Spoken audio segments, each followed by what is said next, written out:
On Monday, Quad City leaders held a press conference to talk about the long-awaited passenger rail line.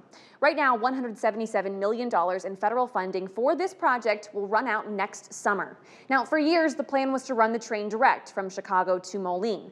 But now, local leaders say with this funding deadline fast approaching, it might be easier to use existing BNSF lines and run the train from Chicago to Galesburg, then back up to Moline. And that alternative route would cut the city of Geneseo off the proposed rail line. Geneseo opposes that, saying they've spent years prepping to be a stop along these passenger rail plans. And it's why we're joined now by Zach Sullivan, Executive Director of the Geneseo Chamber of Commerce. Thank you so much for being here with us. Yeah, good afternoon, Shelby.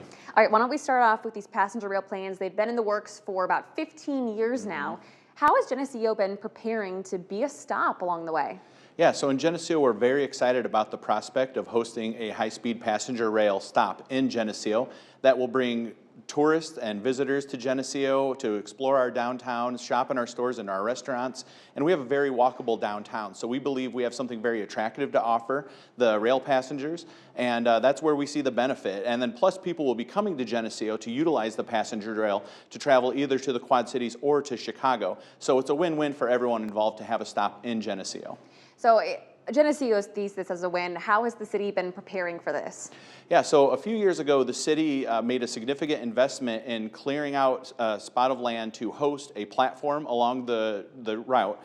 And so they cleared the route. They also closed an intersection over on Spring Street in order to accommodate the rail to get rid of any traffic that was there. So we are shovel ready in Geneseo for this, and we've just been waiting for the green light for the project to happen for, like you said, about 15 years. Wow, so how long was it that you guys cleared that land and got the depot ready for possible construction? Yeah, and that happened in 2017. And so for about 8 years, that spot of land has been vacant, and it's just been sitting there, and it's just waiting for something to be developed there. You know, I gotta ask, someone might say, if these plans were never finalized, why did the city move forward with closing the intersection and preparing this plot of land? Yeah, that's a good question. I'd say it's the same reason why a lot of people have made investments along the route is because we've been told for about a decade, 15 years, 17 years now, that this train project is going to happen. And obviously that's something we want to see happen. So we want to be as accommodating as possible and as turnkey ready as possible so that as soon as we get the approval, we can put the shovel in the ground and get a wonderful depot built in Geneseo.